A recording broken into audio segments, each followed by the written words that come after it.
not in Japan, but pretty close, sort of. Just wanted to do a little video. Weather's been kind of iffy. It's been raining all day. It finally stopped, but I just wanted to do a little video here to show you guys a really special car. This is my 1993 RX7. This is an Infiniti RX7 from Japan, and it's a very special because it's a very special car because this is an extremely rare model of the RX7 called the Type RZ. We never had these in the US, clearly, and I'm extremely happy to have this one. I don't get to really share too many cars on the channel, especially my own personal ones. I don't really get a chance to sit at home and do this, so here I am.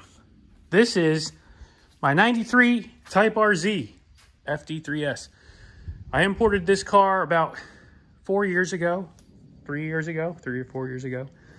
And these cars are super special. I'll run through a couple of different things about them that makes them that way. First thing you'll notice is these seats. These are Recaros. They're a carbon Kevlar bucket. Everybody's always trying to get these. You can just search for RZ seats and you'll see why. They're really expensive. I've added a couple of gauges in here. Nothing to see, guys. But that's another option of the RZs, that little kick panel in the passenger foot area. You're not going to see too many of those. There are replicas made of it, but this is original, as equipped from the factory. So these cars came with a bunch of interesting options besides those that you've just seen, the RZ seats and that RZ kick panel.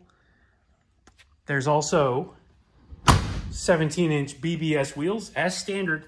Again, this is a factory installed part, nothing modified. This is how they came at the dealership in Japan. Also rode on upgraded suspension. There's hard mounts all around, engine mounts, transmission mounts, power plant frame, and the rear differential mounts, all harder than normal, and some dust. And standard on this car.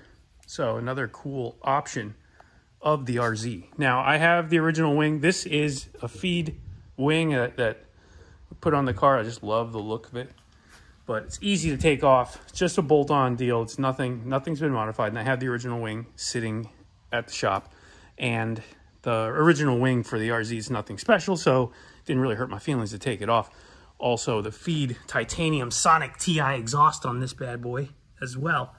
So just, you know, a couple of things to add to the car's flavor. Nothing, again, nothing permanent. I've done nothing permanent to the car to devalue it, deface it, or just make it so it was unable to go back to its original state. So under the hood, we'll take a look at some more stuff. Now, these RZs were the lightest of them all. No sunroof, no frill options. Just a straight up performance track oriented car. They weighed a lot less than the regular variants. So under the hood here we have a couple of, again, reversible mods, nothing permanent. We've got a Night Sports Super U intercooler, auto EXC intake, carbon, of course. HKS twin power.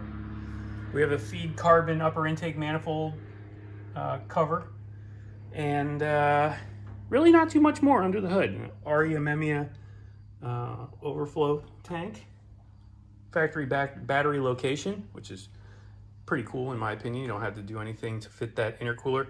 And this intercooler is kind of special because it has two cores stacked on each other, so it's basically double the size of a typical intercooler that would fit in the stock mount location. Still have the pop-ups, of course, not getting rid of those.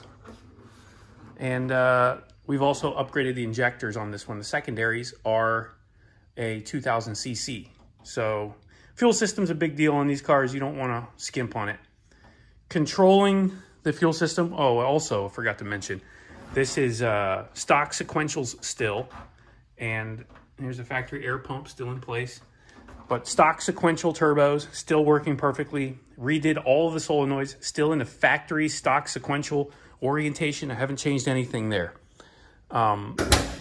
Controlling all of that is a Haltech Elite ECU, and that is imperative, in my opinion, to making these cars safe for driving in the US, because I do intend to drive it. I love driving this car.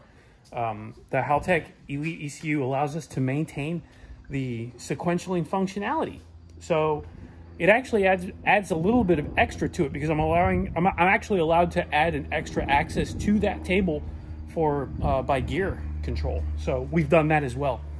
So the Haltech makes this thing run like factory, just a little bit extra power. It's like 300 to the wheels in this configuration.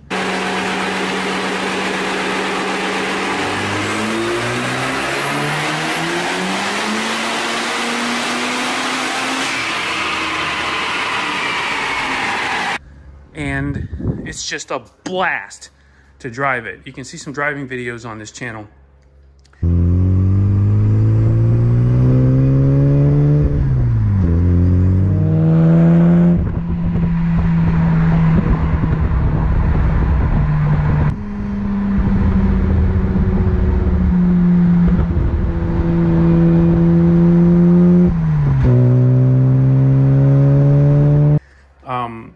I redid the shifter bushings. I also added a Sparco steering wheel, which I thought was kind of cool. It's a suede wheel, but stock wheel, again, it's nothing special for these cars, and it's easily put right back on. Another cool feature that this car had specifically, and it's not factory, but I think it's really cool, is it actually has authentic Mazda Speed plastics. And if you look at these plastics, they have like a carbon texture to them. And this is a real Mazda Speed. This is not some hokey eBay stuff. So the quality and fit is perfect. It's as factory.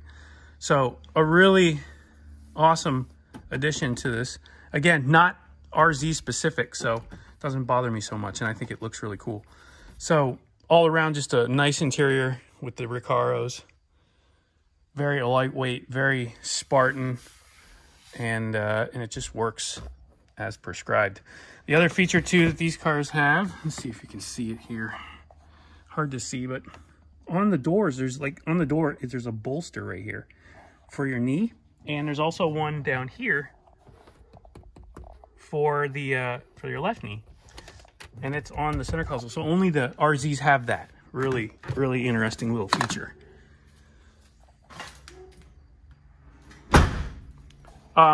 The rear end in these cars is also different. Instead of a typical 410 gear, this is a 430 gear, which is kind of cool. You don't see that on the FTs. I think maybe the automatics may have had it. I don't remember. But either way, this car has it. Also, the JDM transmissions, their fifth gear is not as tall as the US variant. So it's a slightly shorter fifth gear, which gives you a usable fifth gear in a racing scenario if you ever use it. So on this one, I also upgraded the brake rotors, put a set of slotted rotors on, and some EBC red pads because the factory brakes were worn out. But the brakes on these cars are also not the same as the other variants. They have larger components. The master cylinder is a larger diameter. The caliper pistons are a little different.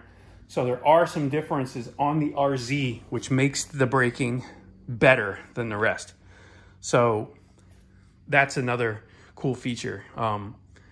This car doesn't see any track use. I did put some sticky tires on it. I do drive it on the street. I have fun with it that way, but it doesn't get any track use. So it's safe from the from that environment at this point.